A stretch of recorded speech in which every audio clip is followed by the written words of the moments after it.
লৈ পুণ্য সঞ্চয় কৰিছা সেই পুণ্যৰ ফলতে এদিন তুমি বৈকুণ্ঠ ভৱনত স্থান পাবা কিন্তু এনে মহাপাপ কৰিলে তুমি ঘোৰ নৰকত পৰিবা দীনদয়াল আমি কিন্তু তোমাক নৰকত পৰিবলৈ এৰি দিব নোৱাৰো গতিকে দীনদয়াল মোৰ বাক্যৰ ৰক্ষা কৰি দিনখিনিক এবাৰলৈ ক্ষমা কৰি দিয়া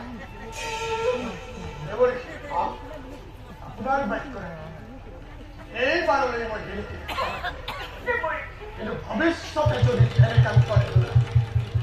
মই কেতিয়াও খাব নাপাওঁ মই এতিয়া আহিল দেৱ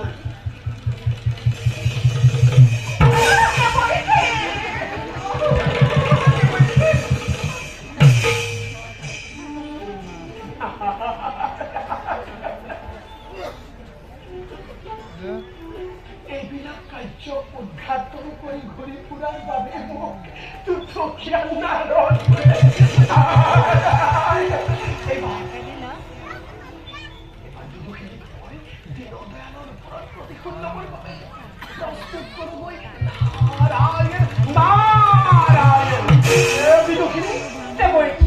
আজি তোমাক মই ৰক্ষা নকৰাহেঁতেন তোমাক হত্যা কৰিলেহেঁতেন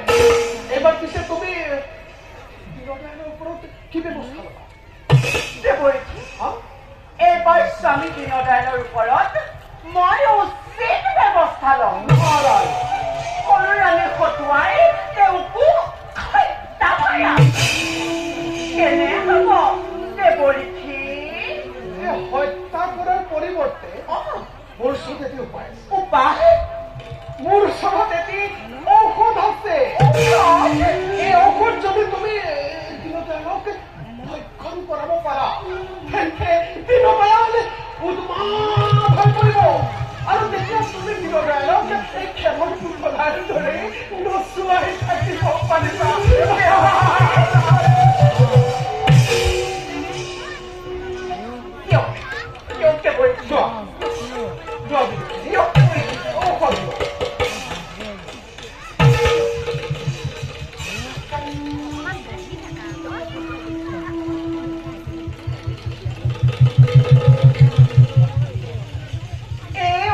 নিশ্চয়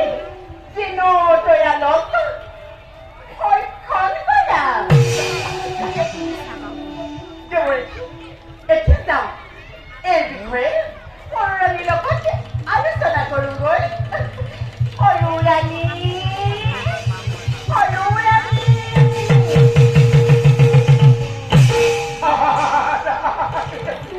বিদুষিনী